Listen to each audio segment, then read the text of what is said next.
प्रवास के पहले नियम में रेवेस्टिन का प्रवास नियम आता है, लॉ ऑफ माइग्रेशन। ये जो सिद्धांत आया था 1876 में पहला है, दूसरा जो 1885 और 89 में विस्तृत और विधिवत व्याख्या होकर ये आया था। ये आपको याद रखना, 85 दे 89 दे दोनों सही है। ये जर्मन के थे और ब्रिटिश के दोनों जगह के थे, ये आपको याद रखना रेवेस्टिन महोदय। और ये 7 नियम के नाम से जाना जाता है। आपको बहुत सारे 10, 8, 9 कन्फ्यूजन ही कन्फ्यूजन है। 7 नियम 7 रूल जो है रेवेस्टिन का प्रवास नियम है। अब क्यों है और 11 नियम किसने बनाया था, 11 रूल के बारे में सर्च करने पर क्यों आता है विकिपीडिया पर, तो ये भी मैं आपको बताऊंगा। तो इस सिद्धांत का विस्तार जो है वही विधिवत व्याख्या जो हुआ था 1889 में हुआ था। और प्रवास में प्रथम उल्लेखनीय प्रयास जो है किया गया था। ये उल्लेखनीय प्रयास जो है 1876 में किया गया था, ये आपको याद रखना है। अब इसके बाद से ये रेवेस्टिन महोदय ने 1876 सर्वप्रथम प्रवास के बारे में बताने का प्रयास किया, ये आपको याद रखना है। 11 लॉ किसने बनाया है, डीबी ग्रीग है, इन्होंने 11 लॉ माइग्रेशन के बनाए थे 1977 में, ये आपको याद रखना है। ये क्वेश्चन पूछा भी गया है, बहुत लोगों को कन्फ्यूजन रहता है कि 11 लॉ किसने दिया है, रेवेस्टिन ने नहीं। 7 नियम रेवेस्टिन ने दिया है, 11 लॉ जो दिया है डी ग्रीग ने दिया है। अनुभविक आधार पर आधारित है रेवेस्टिन का जो प्रवास नियम है, ये आपको याद रखना। मतलब अनुभविक किसे कहते हैं, अनुभविक वो चीज है जो हम फील कर लेते हैं। रेवेस्टिन महोदय ने उस चीजों को फील किया, अपने अनुभव से किसी भी जगह जाके उस माइग्रेशन को, उस लोगों को देखा जो माइग्रेट कर रहे थे, तो उसी के आधार पर इन्होंने अनुभविक आधार बनाया और उसे बताया कि प्रवास होता गया। और इन्होंने जो प्रवास का आधार बनाया था वो ग्रेट ब्रिटेन के प्रवासों के आधार पर था, ये याद रखना आपको। ग्रेट ब्रिटेन के आधार पर जितने भी लोगों को माइग्रेट किए थे अमेरिका में, चाहे जिस देश में, तो उसी के आधार पर इस प्रवास नियम को दिया था। आधार पता चल गया। अब चलिए जो 7 रूल बताए हैं, 7 या 8 हैं, तो उसको जान लेते हैं।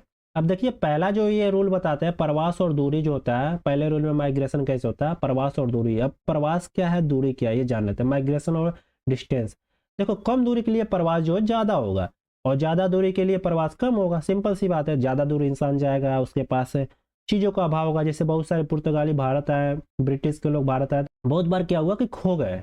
जैसे बहुत सारे इंग्लैंड के लोग, पुर्तगाली लोग, जो भी विकसित यूरोपीय देश के लोग थे, अनेक दिशाओं में ट्रैवल करना शुरू किया।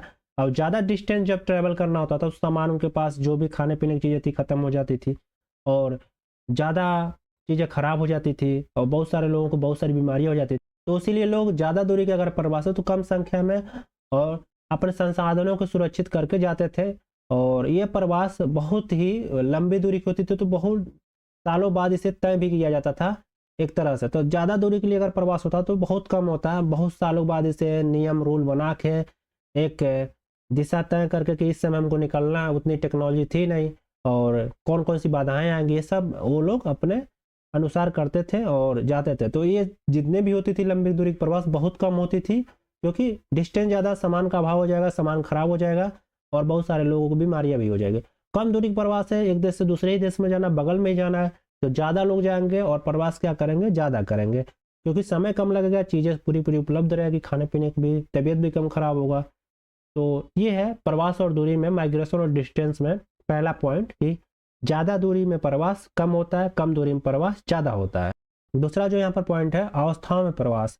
माइग्रेशन जो होता है फेस में होता है, क्यों होता है चलिए जान लेते हैं। ग्रामीण जो लोग होते हैं वो नगर में जब जाते हैं तो तब तक जाते हैं जब तक वो नगर का विस्तार कई अवस्थाओं में ना हो जाए। जैसे मान लो कोई छोटा सा ईओपोलिस था, ईओपोलिस जो है जो भी था उस एरिया में लोग गए, अब वो ईओपोलिस पोलिस बन जाएगा, मेगालोपोलिस बन जाएगा, फिर से ट्रेनोपोलिस, नेक्रोपोलिस, ये अवस्था नगर का पढ़े होंगे कि खंडहर जब हो जाती है लास्ट अवस्था में, तो वही कह रहा है यहाँ पर कि अवस्थाओं में प्रवास होता है। तब तक लोग जाते हैं उस अवस्था में जब तक उसकी कई अवस्था ना बन जाए। तो ये आपको यहाँ पर क्लियर हो गया होगा। तीसरा पॉइंट है धारा प्रतिधारा, ड्रिफ्ट एंड काउंटर ड्रिफ्ट। ये देखिए क्या है, मान लो कोई लोग एक जगह छोड़ के गया, ये मान लो इस बिंदु से कोई लोग दूसरे बिंदु पर गया, तो ये मुख्य धारा है, मुख्य आदमी यहाँ से गया तो ये पोस्ट खाली हो गया ना, ये पोस्ट जो था अपना खाली हो गया। अब यहाँ से ये गया इस पोस्ट को भरने के लिए दूसरे जगह, तो इसको कोई कवर करने के लिए आएगा रिक्त स्थान को। तो वही कह रहा कि धारा जो है प्रतिधारा को जन्म देता है, तो जो भी खाली जगह है धारा की जगह दूसरी प्रतिधारा आके उसे कवर करती है। तो ये आपको याद रखना होगा, क्लियर हो गया होगा पॉइंट। चौथा पॉइंट आता है ग्रामीण से नगरीय विभेद, रूरल अर्बन जो होता है, इसके बारे में जान लेते हैं। तो ग्रामीण के लोग जो होते हैं नगर के लोगों की तुलना में प्रवास ज़्यादा करते हैं। कारण है भाई, बहुत बड़ा कारण है, ग्रामीण लोगों को अनेक सुविधा का अभाव होता है, इसीलिए वो क्या करते हैं, माइग्रेट करके शहर में जाते हैं पैसा कमाने, कपड़ा लत्ता लेना, घर बसाना, मतलब बहुत सारी चीज़ों का अभाव होता है गाँव में। बस कृषि एक गाँव में होता है, उसके अलावा वर्तमान के समय में भी भारत की लगभग 68% जनसंख्या गाँव में रहती है, और ये लगभग जनसंख्या जो है कृषि कार्य पर ही निर्भर है। वही नगर से लोग गांव में क्यों नहीं आते, क्योंकि देखिए कृषि करने नगर के लोग आएंगे नहीं, क्योंकि गांव से ही लोग जाके नगर में, मान लो यहाँ पर एक नगर है एक पॉइंट पर, दूसरा ये गांव है, अब यहाँ से लोग आके यहाँ पर बसते हैं किसी भी नगर में गांव से। अब गांव से लोग जब नगर में आके बसेंगे तो गांव वापस जाना बहुत मुश्किल उनके लिए हो जाता है। यहाँ के जो भी रूल सिस्टम है, नियम है, इसको फॉलो करते हैं, और उनको अगर वो अमीर हो गए, धनी हो गए, कमाते कमाए, तो उस जगह वो जाना पसंद भी नहीं करते, क्योंकि उनके पास सुविधाएं आ गया। जब सुविधा किसी भी मनुष्य के पास आ जाएगा तो क्यों जाएगा किसानी करने, क्यों जाएगा रोपनी करने, क्यों जाएगा बोरिंग से पानी चलाना। तो ये चीज़ें आपको समझना होगा। तो ग्रामीण से नगरीय विभेद जो होता है, ग्रामीण के लोग ज़्यादा नगर की ओर प्रवास करते हैं। अब पांचवा यहाँ पर पॉइंट आता है स्त्रियों की बहुलता, फीमेल मेजोरिटी जो होती है। अब देखो प्रवास में जो लंबी दूरी के प्रवास होता है उसमें स्त्री नहीं पुरुष ज़्यादा होते हैं। जैसे कि वर्तमान के समय में अगर मान लो फाइटर जेट से जाना है तो गांव की स्त्री तो थोड़ी नहीं जाएगी, है ना। गांव की स्त्री तो नहीं जा पाएगी ना, जो पढ़ी लिखी टेक्नोलॉजी आईटी की है, किसी बीटेक क्षेत्र से, कोई मेडिकल क्षेत्र से, तो वही तो विदेश जाएगा। जिसके पास पैसा है वही स्त्री जा सकती है जो अपने कंधे पर भार उठा रखी है। लेकिन ये बहुलता में नहीं होगा, ये बहुत कम होगा। क्या होगा? बहुत कम होगा। अब लघु दूरी के लिए देखोगे, गाँव से किसी गाँव में शादी हो गया किसी भी स्त्री का, किसी भी महिला का, तो ये बहुलता में होता है। बहुत ज़्यादा महिलाएं गांव से जो है दूसरे गांव में, गांव से दूसरे नगर में शादी के तहत प्रवास कर जाती है। तो ये चीज़ें बहुत मात्रा में होता है, बहुत बड़े पैमाने पर। तो वही बात है कि स्त्रियों की तुलना जो है कम दूरी की प्रवास में शादी के कारण ज़्यादा होता है, और अगर बहुत ज़्यादा दूरी है तो बहुत मजबूत स्त्री होगी, बहुत ज़्यादा पढ़ी लिखी होगी, वही ज़्यादा दूरी की प्रवास करती है। तो लघुत्तम दूरी में स्त्रियों का, याद रखिएगा, पुरुषों का रोल यहाँ पर ना के बराबर होता है, महिलाओं को ज़्यादा होता है। छठवां पॉइंट रेवेस्टिन का है तकनीकी विकास और प्रवास। अब टेक्नोलॉजी डेवलपमेंट और माइग्रेशन क्या है भाई, इसको जान लेते हैं। तो तकनीकी का विकास जैसे जैसे बढ़ जाता है, जनसंख्या की प्रवास की मात्रा में वृद्धि होती है। जैसे जैसे अर्बन एरिया में देखोगे टेक्नोलॉजी की वृद्धि हो रही है, वैसे लोग गांव छोड़ के क्या कर रहे हैं, अपनी किसानी से कुछ होने वाला है नहीं सोचते हैं लोग, और उतनी सुविधाएं भी मिल रही, उतनी टेक्नोलॉजी भी नहीं गाँव में, तो वो लोग अर्बन में अपने काम काज के लिए निकल जाते हैं, थोड़ा ज़्यादा पैसा मिलता है।